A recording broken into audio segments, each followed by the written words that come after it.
Bem-vindos ao canal. É muito bom estar aqui para mais uma análise. Vamos imaginar a seguinte cena. A gente está lá no século XVII. E o mundo funciona sob uma lógica que parece inquestionável, sabe?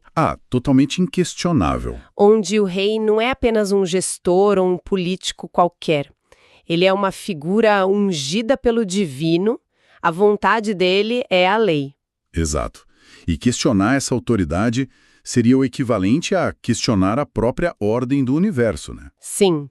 Agora pensa nessa figura intocável sendo arrastada para um cadafalso, julgada por traição contra o próprio povo e, decapitada em praça pública. Nossa, é um choque de realidade absurdo. É um choque que altera o curso do mundo moderno. Então, a nossa imersão de hoje mergulha fundo num conjunto de notas e fontes históricas sobre as revoluções inglesas. Um tema fascinante, por sinal. E a nossa missão é justamente entender como uma série de conflitos, de guerras civis e manobras de bastidores na Inglaterra conseguiu enfraquecer o poder absoluto dos reis. E não só enfraquecer, mas moldar o sistema político que acabou lançando as bases para as democracias que a gente conhece hoje. E vale lembrar para quem está escutando que não precisa ser um historiador profissional para acompanhar a nossa análise de hoje. Com certeza. A ideia é extrair a essência desses eventos sem sobrecarregar ninguém com datas e nomes infinitos. Porque essa quebra da figura mística do rei é o ponto central. Para a gente compreender como a política moderna funciona, com todos aqueles freios, contrapesos e parlamentos, a gente precisa olhar para as ruínas do sistema que veio antes. Sim, o absolutismo. Isso. O absolutismo não desmoronou do dia para a noite por causa de um debate educado numa sala de chá. Ele caiu porque a estrutura de poder entrou num atrito insustentável. Um verdadeiro colapso. E os documentos que a gente tem em mãos mostram que o estopim de tudo não foi uma grande discussão filosófica sobre liberdade, né? Foram disputas muito pragmáticas. Exatamente. Disputas sobre dinheiro, autoridade e religião. Bom, vamos começar a desempacotar isso olhando para a Revolução Puritana. Aquela que domina o período ali de 1640 a 1649. O grande embate inicial. Sim, o palco principal, de acordo com as fontes, é um embate colossal entre o rei Carlos I e o parlamento inglês. E é interessante porque, para quem acompanha a política hoje, a ideia de um chefe de Estado brigando com o legislativo parece uma rotina, né? É quase o noticiário de todo dia. Mas eu fico me perguntando qual era o peso de um parlamento nessa época específica. Digo, a ponto de conseguir bater de frente com um monarca absoluto. É uma ótima pergunta. O parlamento do século XVII não era uma instituição democrática nos moldes atuais. Não tinha sufrágio universal, as pessoas não iam lá votar como hoje. Ele representava a elite, certo? Exato. A nobreza, os grandes proprietários de terra e aquela burguesia comercial que estava numa ascensão forte. E o poder real absoluto tinha um limite muito prático. O rei precisava de dinheiro. Sempre dinheiro. Sempre. Ele precisava de fundos para manter o Estado e principalmente para financiar os exércitos. E a tradição inglesa já ditava que a criação de novos impostos precisava passar pela aprovação dessa elite financeira, ou seja, pelo parlamento. Entendi. O problema com Carlos I foi a tentativa de ignorar essa engrenagem toda. Ele tentou governar durante muito tempo sem nem convocar o parlamento. Ele ficou buscando umas brechas legais, sabe? Ressuscitando umas leis medievais super antigas para cobrar impostos de forma unilateral. Vamos pensar nisso como CEO de uma empresa. Imagina que o rei é um CEO que tenta gastar o orçamento inteiro e tomar todas as decisões importantes sem consultar o conselho de administração. Que seria o parlamento nessa analogia. Exatamente. Uma hora, o conselho se rebela e exige o controle da situação, porque são eles que estão bancando a operação, né? E lendo os resumos, o cenário se torna ainda mais inflamável porque tem o elemento religioso no meio dessa disputa financeira. Nossa, sim. É um caldeirão fervendo com anglicanos, puritanos e católicos brigando de forma severa. Como essa panela de pressão religiosa se mistura com a questão financeira? Então, a religião na Europa do século XVII era a própria lente pela qual a política era vista. O Carlos I era anglicano, mas ele era casado com uma princesa católica. O que já gerava uma desconfiança enorme. Muita desconfiança. E aí ele começou a impor rituais na igreja anglicana que pareciam perigosamente próximos do catolicismo, pelo menos para o gosto de muita gente. Especialmente dos puritanos, né? Isso. Os puritanos ficaram enfurecidos. Eles eram uma facção protestante mais radical, com uma presença bem forte justamente na burguesia e no parlamento. Ah, então as coisas se conectam aí. Exato. Então, quando o rei precisa finalmente de grana para conter uma rebelião na Escócia, ele se vê forçado a convocar o parlamento de novo. Mas esses deputados puritanos e burgueses não estão a fim de simplesmente assinar um cheque em branco para ele. Claro que não. Eles aproveitam a chance para exigir limites ao poder do rei. Pedem a remoção de conselheiros e o fim dos impostos arbitrários. E como o rei reage? Ele tenta mandar prender os líderes da oposição. Caramba! Pois é, o diálogo acaba ali mesmo e a espada é desembainhada. E isso joga a Inglaterra direto na Guerra Civil. As nossas fontes dividem a sociedade da época em duas facções principais de uma forma bem clara para quem nos ouve. É uma divisão bem emblemática. De um lado, a gente tem os cavaleiros apoiando o rei, e do outro, os cabeças redondas defendendo o parlamento. Pelos nomes, já dá para imaginar uma diferença de classe e de postura, né? Com certeza. Os cavaleiros representavam, em grande parte, a alta nobreza tradicional. Aqueles grandes proprietários rurais do norte e do oeste, além dos anglicanos mais conservadores. Eles tinham aquela força da cavalaria tradicional a favor deles. Os puritanos e os aprendizes de comerciantes ali de Londres. Eles eram a burguesia, os pequenos proprietários e a galera mais dinâmica da economia. Mas o que definiu a vitória do parlamento mesmo, segundo as notas, foi a inovação no campo de batalha. Ah, o exército de novo tipo. Isso, eles criaram uma força militar baseada no mérito e na disciplina religiosa, e não na origem nobre. Ou seja, um soldado super habilidoso poderia virar oficial. O que era simplesmente impensável no exército do rei. Lá, ou você nascia nobre, ou não comandava nada. É uma mudança de paradigma militar total, e isso nos leva àquele desfecho chocante de 1649. O parlamento vence a guerra e captura o Carlos I. E aí, acontece um evento impensável para a época. O julgamento e a execução do rei. A mecânica do evento é muito impressionante quando a gente lê as fontes. Eles não assassinaram o cara nos bastidores. Eles montaram todo um tribunal para condenar um rei por traição contra o próprio país. É a quebra definitiva do absolutismo. É a decapitação literal e figurativa do direito divino. Mas aí me surge uma dúvida, lendo o material. Se o rei autoritário, o grande tirano, saiu de cena, a lógica seria que entrassem num período de representatividade, de liberdade e paz, certo? Seria a conclusão mais lógica. Mas a história adora uma ironia. Porque os documentos apontam para uma realidade muito mais sombria entre 1649 e 1660. A Inglaterra vira uma república e Oliver Cromwell assumiu o comando. Ele entra com o título de Lord Protetor. Mas espera aí, vamos analisar isso com calma. O parlamento executou o rei justamente por ele ser absolutista, apenas para colocar um Lorde Protetor que instalou um governo super centralizado e autoritário. É um paradoxo, eu sei. Isso numa contradição gigantesca? Como a sociedade da época engoliu essa contradição sem começar outra revolução na mesma hora? Eu concordo que é um paradoxo enorme, mas essa é a anatomia clássica das revoluções. Você tem uma fase de idealismo e logo depois uma fase de consolidação implacável. Uma mão de ferro mesmo. Sim. A queda de um regime absolutista quase nunca resulta numa transição suave. Quando o rei desapareceu, criou-se um vácuo de poder imediato. E o país já estava devastado por quase uma década de guerra civil, né? A economia estava em frangalhos.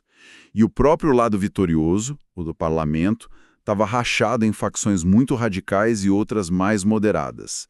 Não tinha consenso nenhum sobre o que fazer. É nesse caos que o Cromwell emerge como a única força capaz de manter as coisas inteiras. Exatamente. A sociedade inglesa tolerou o regime do Cromwell, mesmo sendo uma ditadura militar na prática, porque a alternativa naquele momento era a anarquia total. Ele ofereceu estabilidade a um custo bem alto. Altíssimo. Ele suprimiu rebeliões de forma bem violenta na Irlanda e na Escócia e silenciou as facções mais radicais. O autoritarismo era justificado como uma medida de emergência. Para salvar a nação de si mesma. E, ao mesmo tempo, governos centralizados que não precisam ficar negociando toda hora com parlamentos conseguem tomar decisões econômicas muito rápidas. Assustadoramente rápidas. E o Cromwell tomou decisões cruciais para a nação. Nossos documentos destacam bastante a questão econômica aqui, e especialmente a criação dos atos de navegação. Isso foi um marco. Geralmente, política alfandegária parece uma nota de rodapé chata na história, mas as fontes apontam isso como a semente da supremacia global que a Grã-Bretanha ia ter depois. E por que um decreto comercial virou algo tão revolucionário? Pelo que eu entendi, antes desses atos, quem dominava o transporte marítimo global eram os holandeses. Eles tinham as maiores frotas, os fretes mais baratos e lucravam como os grandes intermediários da Europa. E aí o Cromwell usa a força do Estado para cortar esses intermediários. A lei nova determinava de um jeito bem claro que qualquer mercadoria importada pela Inglaterra só poderia chegar lá em navios ingleses. Ou nos navios do país que produziu a mercadoria. Ou seja, é um monopólio criado na base da canetada. Totalmente. Se a Holanda não produziu açúcar, o navio holandês não tem permissão para levar esse açúcar para Londres. E os efeitos disso foram imediatos. Muito rápidos. Os holandeses perderam um mercado gigantesco do dia para a noite. E a Inglaterra foi obrigada a construir navios num ritmo frenético para dar conta do próprio comércio. Isso deve ter gerado muito emprego em estaleiro e formado muitos marinheiros. Formou milhares e obrigou o país a fortalecer a marinha de guerra para proteger essas novas rotas. Toda essa riqueza gerada encheu os cofres da burguesia que apoiava o Cromwell. Criando aquele motor financeiro que a gente vai ver depois no Império Britânico. Mas foi uma decisão altamente personalista. Dependia da figura do Lorde Protetor para ser mantida à força. O que nos leva ao próximo grande solavanco, né? Governos muito personalistas costumam ruir quando o líder morre. E o Cromwell morre. Ele, sendo humano, não tinha como evitar. E a república que ele construiu desmorona muito rápido sob a liderança fraca do filho dele. O vácuo de poder aparece de novo e o pêndulo político balança de volta para o lado da monarquia em 1660. É a famosa restauração. O parlamento simplesmente decide convidar Carlos II, que era o filho do rei decapitado, para reassumir o trono. A realeza volta com tudo para o palco. Volta, mas a Inglaterra não era mais a mesma de antes. Apesar da volta da coroa, o parlamento já tinha provado a força dele e continuou ganhando importância política. O medo do caos falou mais alto, certo? Sim, as elites olharam para a instabilidade militar e acharam que a velha monarquia, se fosse bem controlada, era mais segura do que um bando de generais brigando. Mas a mística do poder real inquestionável, aquela ideia do rei divino, já tinha morrido no cadafalso em 1649. Exatamente. O Carlos II parece que entendeu bem o recado e manteve um equilíbrio tenso, mas funcional durante o reinado dele. O problema começa, pelo que as nossas notas mostram, quando ele morre sem herdeiros legítimos. E aí o trono passa para o irmão dele, o Jaime II, em 1685. E o Jaime II comete todos os erros do passado de novo. Ele aciona exatamente as mesmas armadilhas que custaram a cabeça do pai dele. Foi acusado de tentar restaurar o absolutismo e favorecer o catolicismo. O Jaime II sofria de uma cegueira ideológica bem grave. Ele acreditava mesmo que podia restaurar o poder absoluto. E num país que já era traumatizado com questões religiosas, ele começou a colocar católicos em posições-chave do Estado. E quando o parlamento protestou, ele usou o poder real para suspender as leis aprovadas. Ele quebrou o acordo silencioso da restauração. O que nos leva diretamente para o ano de 1688. O parlamento decide depor o Jaime II. Só que dessa vez de uma forma completamente inovadora. Sem guerra civil de 10 anos, sem campos de batalha, o evento é a Revolução Gloriosa. Mas como se derruba um monarca sem derramar sangue? Com muita engenharia política. Eles não queriam outra guerra civil de jeito nenhum. Então, os líderes do parlamento mandaram uma carta secreta para o Guilherme de Orange. Que era o líder da Holanda e casado com a filha do próprio Jaime II, a Maria. Isso. O convite era tipo, traga um exército para cá e a gente garante o trono para você e para sua esposa. É impressionante. Eu fico pensando numa comparação moderna para isso. Basicamente, o parlamento assumiu o papel do setor de recursos humanos de uma empresa grande. Como assim de RH? Pensa bem, eles demitiram um gestor problemático, o Jaime II, porque ele ia afundar a operação. E em vez de fazer uma briga pública com os acionistas, eles foram na surdina e contrataram novos diretores, o Guilherme e a Maria. É uma boa forma de ver a coisa. E esses novos diretores já entraram sabendo exatamente quais eram as regras da empresa. Quando o Jaime II acorda, o exército do Guilherme está desembarcando e o apoio que o rei achava que tinha simplesmente evaporou. A sua analogia capta bem porque ocorreu praticamente sem derramamento de sangue. O Jaime II percebeu que perdeu o apoio e só fugiu para a França. Por isso o nome de Revolução Gloriosa. Foi quase uma burocracia. Uma deposição cirúrgica. E para que essa nova contratação funcionasse sem os vícios das gestões anteriores, era preciso assinar um contrato definitivo. E aí chegamos ao documento final, o Bill of Rights, de 1689. Momento culminante da nossa história de hoje, o Bill of Rights amarrou legalmente as mãos da monarquia e transferiu o poder político de vez para o parlamento. Ele tem 3 pilares principais. E eles atacam direto as ferramentas do absolutismo, né? Exatamente. O primeiro pilar proibia o rei de manter um exército permanente em tempos de paz, a não ser que o parlamento desse consentimento explícito. Ou seja, tiraram a força física do monarca. Sem um exército pessoal, ele não tem como impor as coisas à força. Perfeito. O segundo pilar determinava que nenhum imposto poderia ser criado ou cobrado sem aprovação parlamentar. Tiraram a força financeira também. Quem controla o orçamento dita as regras do jogo. E o terceiro pilar? O terceiro pilar instituiu imunidades e liberdades cruciais civis, como a liberdade de expressão dentro do parlamento. Um deputado podia criticar a coroa sem o risco de ser preso por traição. Uma garantia contra o que o Carlos I tentou fazer lá atrás. Isso fortaleceu o parlamento de vez e garantiu direitos políticos básicos. É o nascimento oficial da monarquia parlamentar na Inglaterra. Sim, o rei mantém o prestígio como chefe de Estado, mas o parlamento passa a governar de fato. Observando toda essa trajetória, desde as disputas de impostos até esse contrato assinado, eu pergunto por que quem está ouvindo a gente agora deve se importar com isso? Qual a importância histórica real para a gente hoje? O enfraquecimento do absolutismo e o fortalecimento do parlamento lá no século XVII foram a base para o surgimento do liberalismo político. Eles lançaram os alicerces das democracias modernas em que a gente vive hoje. O conceito de que o governo existe para proteger direitos civis e não para dispor deles à vontade começa a tomar sua forma legal aí. É a transição de ser um mero súdito, à mercê da vontade de uma pessoa, para a condição de um cidadão protegido por leis que estão acima de qualquer indivíduo. Exatamente.